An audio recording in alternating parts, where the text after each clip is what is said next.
Hello guys, welcome to Annie's magic. এবছরের হোলির অনেক শর্টস ভিডিও অলরেডি আমার চ্যানেলে আপলোডেড, তোমরা দেখেও নিয়েছো।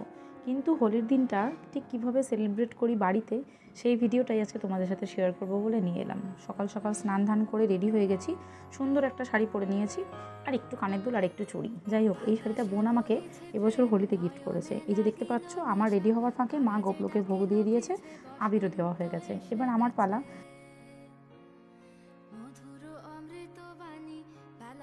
বাড়িতে প্রথমে গোপালকে আর সমস্ত ঠাকুরের পায়ে আবির দিয়ে, তারপর মা বাবাকে আবির দেওয়া, বোনকে আবির দেওয়া, এভাবেই কিন্তু আমার হোলিটা প্রত্যেক বছর শুরু হয়।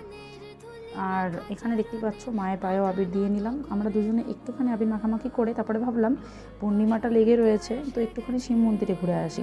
যেমন ভাবনা তেমন কাজ, দুজনে মিলে চলে এলাম শিব মন্দিরে, আর ভোলে বাবাকে আবির দিয়ে নিয়েছি। আমার প্রত্যেক বছরের হোলিটা এইভাবেই শুরু হয়, তবে হ্যাঁ, শিব মন্দিরে এসে ভোলে বাবাকে আবির দেওয়াটা এবছর একটা নতুন পাওনা।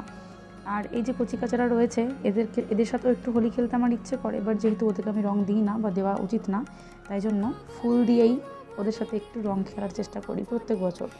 আমি দোল পূর্ণিমার দিনটা তো এভাবেই সেলিব্রেট করলাম। তোমরা কীভাবে কাটিয়েছিলে কমেন্ট সেকশনে জানিও। দেখা হবে নেক্সট কোনো ভিডিওতে। Till then stay tuned with Annie's magic. Tata.